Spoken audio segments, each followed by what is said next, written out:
Hello, I've been writing again.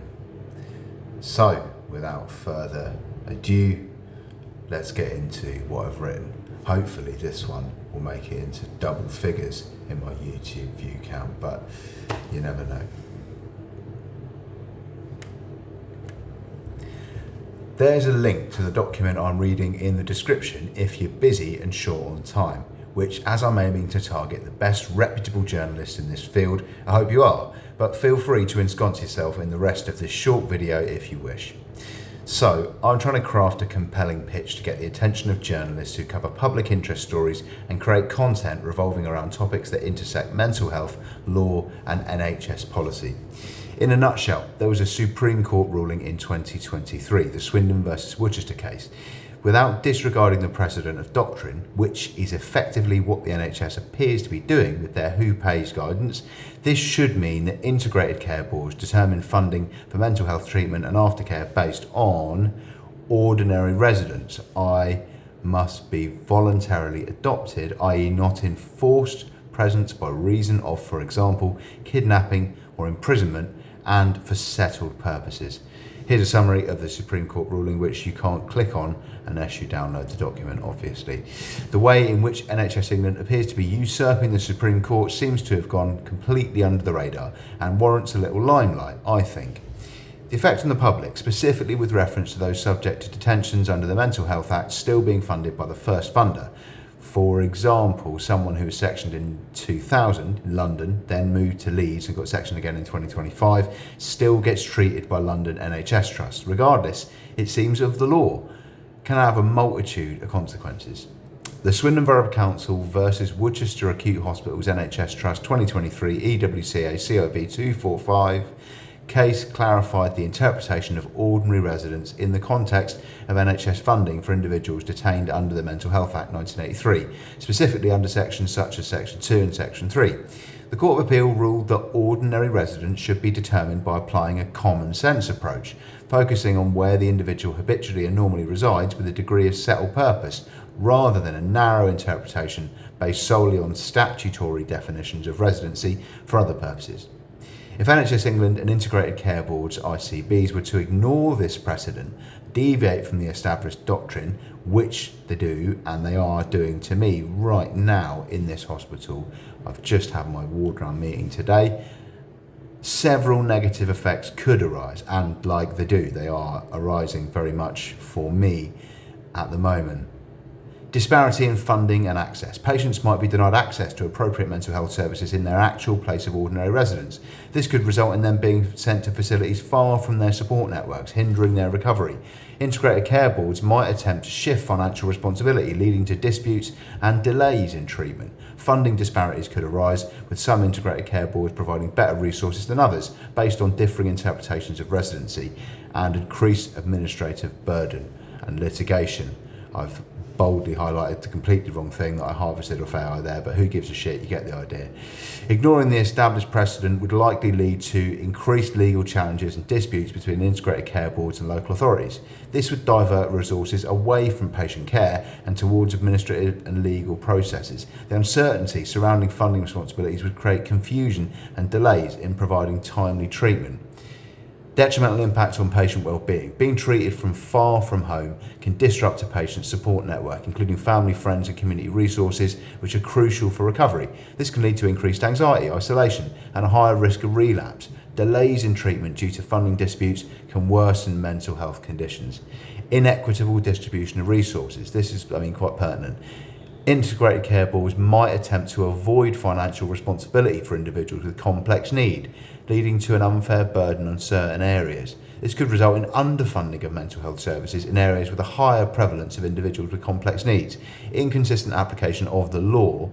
Ignoring the Court of Appeal's ruling would cause inconsistent application. It is causing inconsistent application of the law, which would mean that some people would get better treatment than others based on where they live, which is inherently unfair. Increased out-of-area placements. Again, excellently formatted by me. I should have been a desktop publisher like my mum, Alicia MacLeod, of Alicia MacLeod Associates, big in the 80s in Sonning, Maidenhead, London, but I'm not.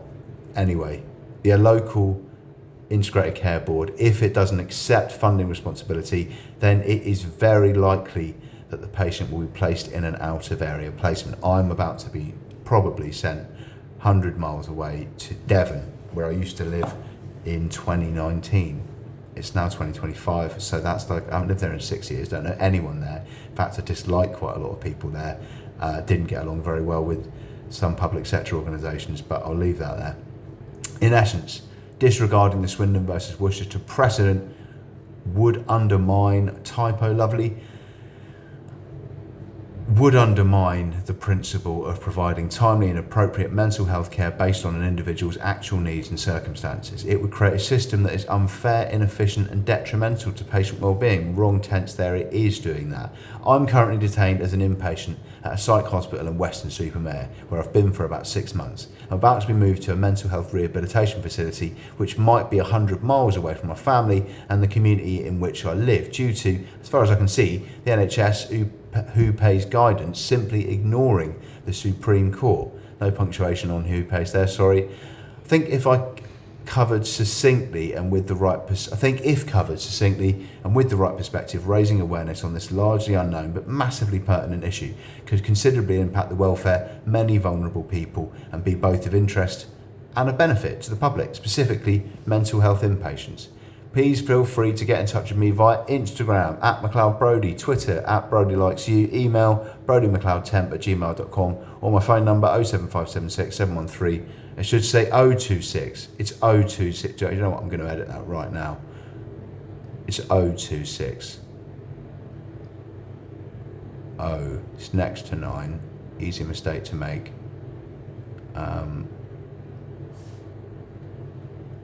There you go. It says it on my Twitter profile anyway, and probably on my Facebook as well. Anytime you can contact me, journalists, I'd love to hear from you. I'd love to answer any questions too and provide more detail about my situation, and think it would make an excellent piece if any reputable journalist, my word, thinks they could cover this. I've made some fairly basic YouTube videos detailing the narrative of more details, but I'm an inpatient who's not particularly proficient as a content creator or a social media influencer, but they're definitely worth a look if you've read or watched this far and would like to gain a little bit more perspective and corroborate the real life implications to people like me, and in the best case scenario, all the others who will be both intrigued by the content and potentially better looked after once your seminal work is published. There's a link to my YouTube channel you can look at. Here's a link to the NHS Who Pays guidance of April 2024. It's just guidance, but it basically says they're going to just do whatever they want, and they shouldn't really be able to do that. I mean, NHS England is just apparently about to get shut down. But anyway, paragraph 18 is the bit that concerns mental health detentions and is, as far as I can see, nonsense that requires a keen eye and a noble advocate with which to highlight its absurdity and, who knows, maybe shape the futures of the 50,000 people who are detained for mental health treatment each year in Britain. Its timing with regard to wedge treating having recently been widely covered makes it all the more current and relevant. There's the Who Pays document, you can look at that. I look forward to hearing from you, or if for any reason, probably quite likely, I'm not quite on brand to be associated with or specifically cited in your content, resonating with your brilliant coverage of the quite frankly shockingly scandalous NHS stance on this matter, then don't worry about it, I was meant to write. But, yeah. I've often said in recent months that sometimes what's interesting to the public isn't always in the public interest, but on this occasion, I don't think this issue could be less applicable to the aforementioned adage. Here's to the valiant British press. Cheers, Brody. I think you should definitely cover this story. Loads of people get sent hundreds of miles away from home, and their family have to drive at the worst times in their lives to see people that they love when they're being treated for really, really, really, really difficult things. If you know anyone who's ever had poor mental health, I spent a bit of time in a coma at the BRI in July, and I've been in this hospital since August, but I think it's, as I said, a fairly noble cause, and I might be too ugly, too unfollowable on Twitter and Facebook and Instagram and YouTube to be featured in your work. I used to be quite good looking and charismatic and intelligent before I started getting injected with antipsychotic medication about 4 years ago. But if you want to speak to me, then we can do an interview or whatever you want, really. And if you don't want to, then just please cover the story, like, you know, do something about it, because it's reproachable and ridiculous. That's my YouTube channel page. I do a vlog called Wastecast, which, as you can see, in the last year, the one from the 15th of May 23, when I was also in hospital, has had 52 views. There's the Who Pays document. Click on the bit that says Who Pays, 1st of April 2024. There's the link to Local Government Lawyer, which is a write-up of the case law. Video's 10 minutes long now, so I'm going to wrap it up. But with love, respect, gratitude, and a hopeful intention that your insight and absolutely didactic, searing and visceral analysis of this story will make headline news and make the lives of loads of people who are struggling with their mental health much, much better. I wish you a very good evening. Thank you for your time and all the best. Brody.